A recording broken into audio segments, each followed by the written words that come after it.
Now that we've started to make some good progress on our crash course application, it's time to look at some other cool features that are part of Android Jetpack.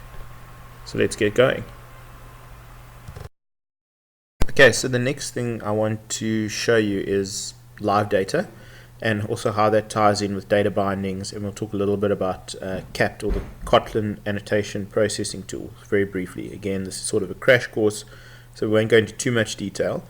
The LiveData that we're going to be looking at here is actually just going to be used for viewing purposes in our application. We won't actually be changing it through the front end. We'll only be changing it in the repository where we actually call our retrofit service. To call, in this case, the application called Bifrost, which I've shown you the service before in one of the previous parts. Okay, so things are a little bit different if you're using your LiveData to read and write to it from the front end.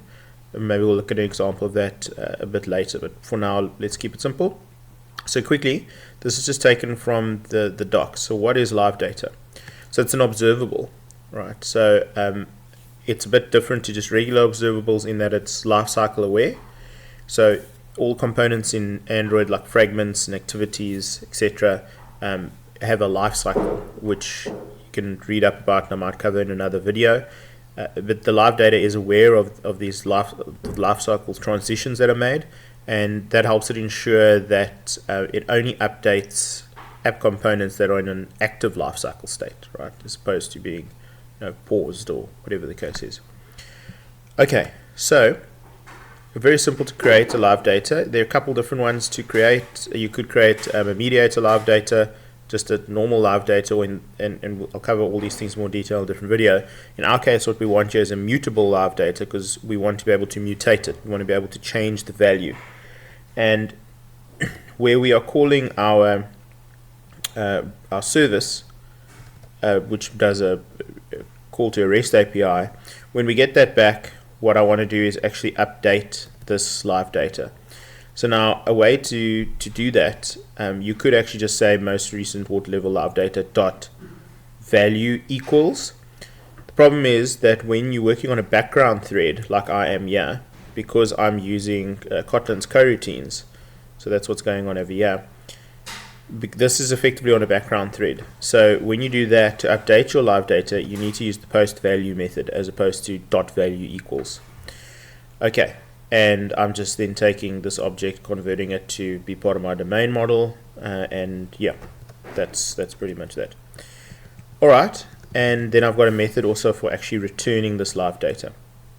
So if we have a look now, we've created a view model for our title fragment, and basically what I'm doing in this view model, we don't need to worry about the details, but I've got a timer that runs and it periodically fetches water levels remotely from our REST API that we're calling, and it's also doing this stuff on a different scope. So this is also a coroutine that I'm using.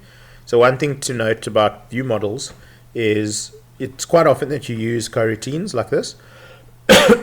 And if you do so, you should always override the onCleared method, and you would just call super.onCleared, so it still runs the usual stuff it does, but you'd also want to cancel any jobs that you've set up, that you've used to then create your coroutine scope. Okay, so that's just that piece there. So view models are a very simple thing, and I'll cover this in more detail in a broader architectural video with MVVM, which is model view model. It's a kind of architectural pattern that's one of the preferred ones within Android. But basically, it's just a class that's going to extend Android view model, and this you can kind of think it as being like almost bound to your actual layout file, or your fragment, in our case fragment title.xml. So we're working with this most recent water level. Okay, and this is a LiveData. In this case, at this level, I don't want it to be mutable because it's just being read from. So I've just declared it as a standard LiveData, and yeah, we'll just call the repository method to get hold of that. Okay, and then inside of our actual fragment that's associated with this, so we've got our title view model, we have our title fragment. Inside of this, we create our view model over here. Okay, and I use a title ViewModelFactory to do that, which is another class that I've just written. Very simple. It's just a create method, and it's just, yeah, you can, I'm not using anything like Dagger or Dagger 2 or anything like that for dependency injection yet. This is just a way of kind of manually passing through your dependencies, and you can define the factory so you can pass through any dependencies that it might have, and you can pass those through when you're creating the actual view model, right? And then inside the fragment we do that, and we're doing some other things like setting our lifecycle owner, and we set the view model because it's bound on our binding over there, and I'll show you inside the XML file what that looks like in a second. And then there's some more sort of specific stuff for the components I was using.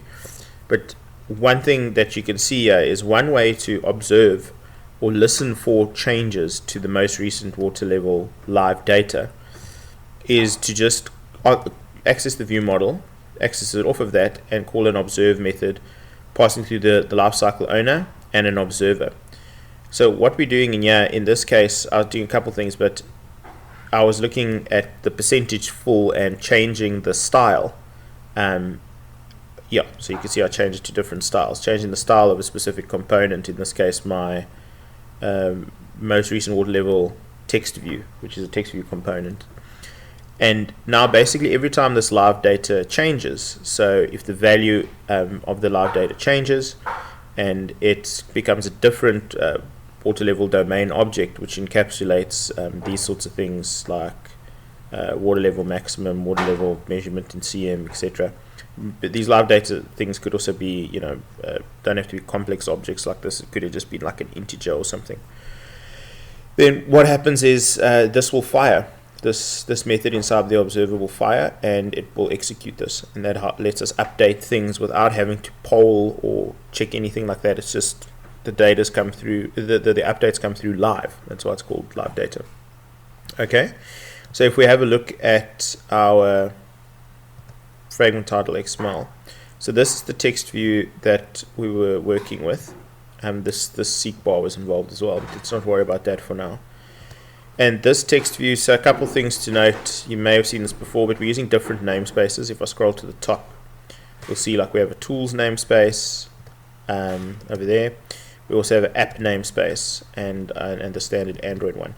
So the tools one, don't get confused by that. That's just what you're going to see like in the design view. So for example, here we have said tools.text equals 25%. I'm not hard coding this text view to say 25%. Sort of in production, like what actually show on your phone. But if you click across to the design tab, you'll see it shows 25%, and it's getting that from the text value that I set there, right? Now, the way that I'm actually setting the text value through production is by using this water level percentage full formatted thing, and this is something that I've written. So it's in the app namespace because I've written a custom like tag effectively, and over here you can see I've bound it to title view model dot most recent water level. Again, if you go to title view model, there's a member called most recent water level. So that's what I've bound it to over here. And as this live data object changes, it'll automatically update the text shown in the text view. Now I could have just used Android text instead of this, but because I wanted formatted in a certain way, I decided to use a binding adapter to help facilitate that process. So water level percentage full formatted, if I go into this KT file that I created called BindingUtil, you'll see that I have a binding adapter that has that name, and that's the one it's matching to. Okay, and then you basically just create, in this case I've created, because it's on the text view that I'm working, create text view dot set water level percentage full. You can kind of call this whatever you want. And then it's taking in a water level object, because if you have a look here, I'm passing through most recent water level, which is it's a live data, but the generic, the type is water level. So you don't have to specify that it's a live data. You can just use the actual type that it's kind of wrapped around.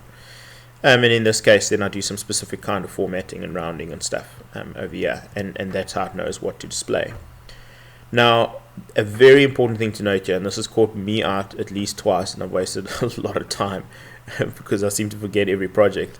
That's why I want to mention it specifically in this video as a big pitfall, is if you just do this, like what I've shown you so far, and you try run it, you are going to get an error where it's going to tell you that it's something related to the setter, like there's no setter available for this thing, water level percentage full formatted. It's like a fairly vague error message. At least it's very difficult to figure out what the actual problem is. Now, the problem is that if you go inside your build.gradle, inside of your app build.gradle, you need to make sure that you apply this plugin. This is what catches you. Okay, so you'll see it's a good idea to apply all these plugins, at least for what we're working with here. These are kind of, you've got ones around navigation and etc, etc. But this Kotlin kapt one is the one that keeps catching me out, and hopefully it will never ever again. But basically what that is telling us, kapt is the Kotlin annotation processing tool, right? And you need that annotation processor to process annotations, and we are clearly using annotations. We'll be creating our binding adapters. So you'll get this vague error if you don't have that. Really important to put this in there. It's very simple. Apply a plugin, Kotlin kapt, and there's no other kapt related stuff in here. And if you look inside the other build.gradle, no other kapt stuff there. Okay, so it's just inside here. You need to apply plugin Kotlin kapt. Yeah, and that kind of ties it all together. So what you would have at this point is you would have a LiveData which is being updated in the repository based on calls that it's making, and that's mutable there, and then it's basically being accessed by the ViewModel, which now is sort of closer to the front end in the repository, and yeah, and when it updates it, yeah, it can be used in at least two different ways. The one way is a more direct route, like I said, where you've got it actually bound to this thing directly, and you're using either BindingAdapter, or you could just be using, in this case, Android text, and then accessing an actual text value off of this object, or or value that can be converted to text. And then the other way, like I showed you earlier, is to actually observe it directly. So this sort of thing over here, right? And that's how the changes are picked up. I hope you enjoyed this part of the crash course and learned something as always and found it useful. And please subscribe to my channel and continue to watch the rest of the videos in this crash course if you want to learn more.